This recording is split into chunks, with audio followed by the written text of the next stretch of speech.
C'est un enjeu du monde agricole de communiquer sur les exploitations agricoles. Donc c'est vraiment important d'ouvrir les fermes au grand public et de pouvoir montrer le métier d'agriculteur. Ça permet de répondre à cet enjeu-là.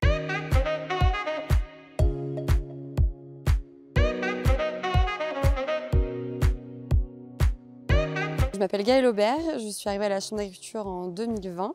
J'ai commencé sur un poste en tant que conseillère agronomie environnement, plutôt sur la réduction des phytos. Et là, depuis un an, je suis sur le poste de conseillère en agritourisme et circuits courts. Donc en gros, ça comporte deux missions principales, une sur l'accueil à la ferme, que ce soit pour de l'hébergement, de la visite ou de la restauration sur les fermes, dont l'animation du réseau Bienvenue à la ferme. Et la seconde, c'est plutôt sur ce qui est point de vente collectif avec l'accompagnement des agriculteurs depuis la réflexion du projet jusqu'à l'ouverture d'un magasin de producteurs par exemple. Les principales sollicitations qu'on a de la part des agriculteurs sur ce qui est agritourisme, c'est par rapport à la réglementation. Il y a différents types d'accueil entre l'hébergement, la restauration et les visites de ferme.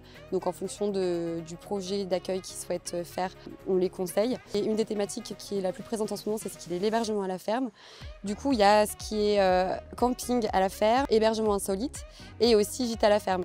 En fonction de ce qu'ils souhaitent développer, la réglementation est différente, donc on les accompagne pour mener à bien cette activité. Et après, donc, par rapport à ce qui est hébergement, il y a pas mal de choses à prendre en compte, que ce soit l'urbanisme avec les plans locaux d'urbanisme, la réglementation, l'accès au grand public avec les établissements recevant du public pour un certain nombre de personnes ciblées. Donc nous, on les accompagne sur tout ça. Et donc c'est vraiment aussi une activité qui vient en diversification de l'activité de production. Donc on veille à ce qu'il y ait toujours ce lien entre l'agriculture, la production sur la ferme et cette diversification d'accueil sur la ferme. Donc ça fait un an que je suis en poste et j'ai pu accompagner un collectif d'agriculteurs pour ouvrir un point de vente sous forme de casier en libre service. C'était la première demande qu'on avait sur le département, donc c'était assez intéressant et puis aussi ça soulève pas mal de questionnements. Le groupe était vraiment très moteur.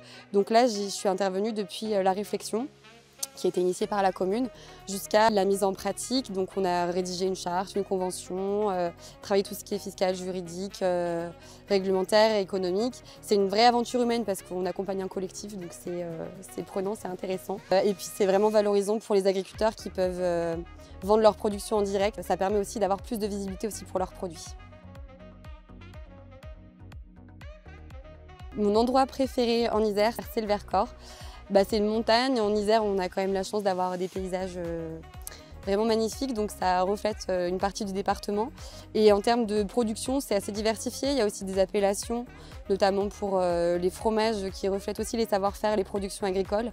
Et c'est vraiment un lieu qui est dynamique d'un point de vue agritouristique, donc je trouve que c'est vraiment un territoire qui rassemble toutes ces activités agricoles.